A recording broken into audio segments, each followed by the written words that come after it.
How easy is it to get up in the morning when you know you're not doing all that it takes? It's not very easy at all. You can just lay there awake thinking, oh, what's a few more minutes in bed? It won't matter much anyway. Wrong. It does matter. It will matter. Now, how easy is it to get up in the morning when you're pouring it on, doing the best you can, anxious to get going, make progress toward your dreams? It's a whole different story.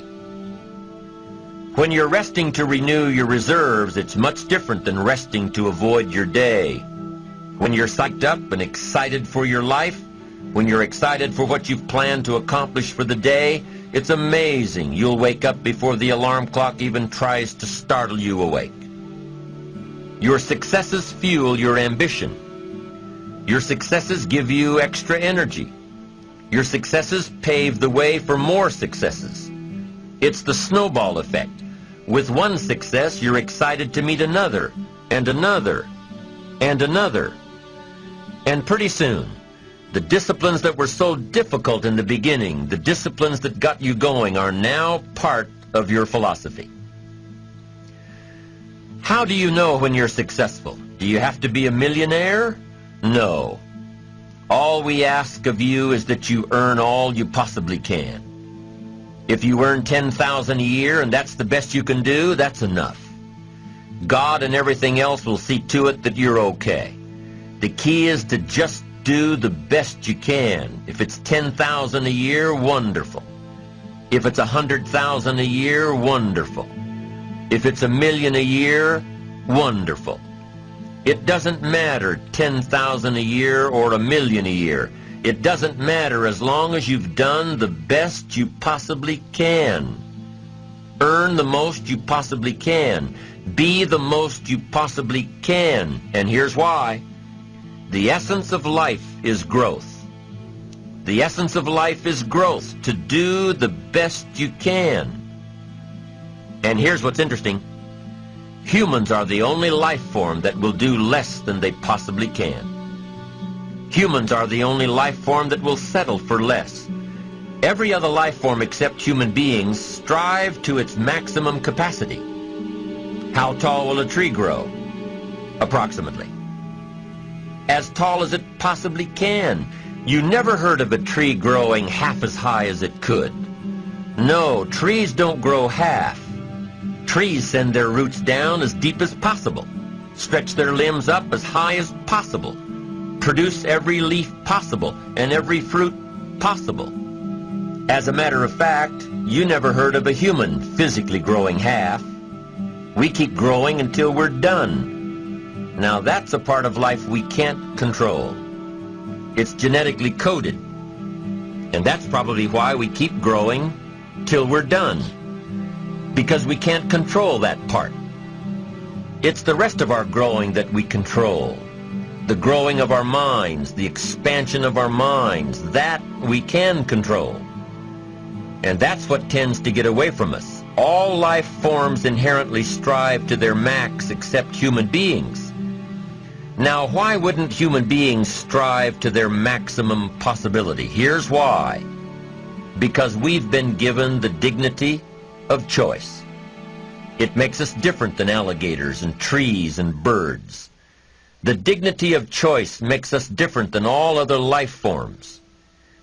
And here's the choice. To become part of what we could be, enough to get by, or to become all that we can be.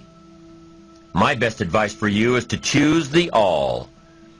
Earn all you can, make all the friends you can, read as many books as you can, develop as many skills as you can, see as much as possible, do as much as possible, make as much fortune as possible, give as much of it away as possible. The max. There's no life like it. I'm telling you, once I got on track, I've never looked back. Pick up the challenge. Go for it. Take the best of the two easies. Take the route of it's easy to get ahead. It's easy to do all you can. It's easy to succeed. It's easy to have financial freedom. The more you do, the more you get.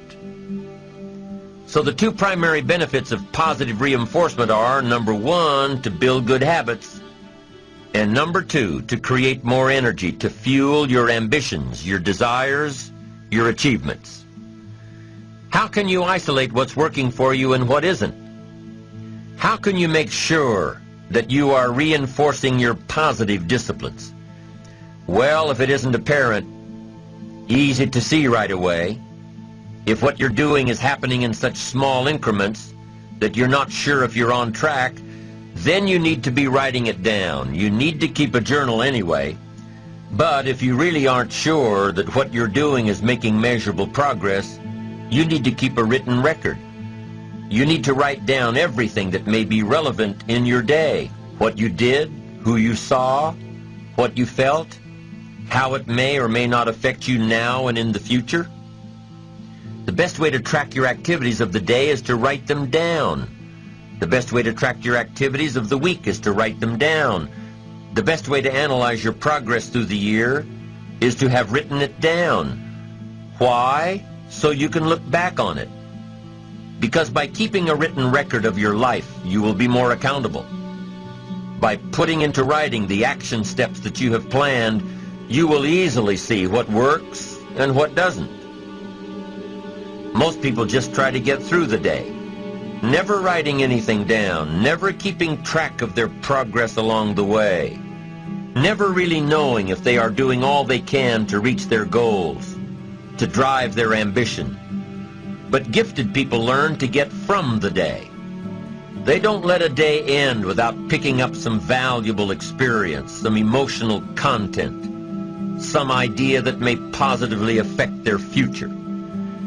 To get the most from a day, to learn the most from a day, you need to be able to reflect on the day. And how can you reflect on a day unless you record it in history?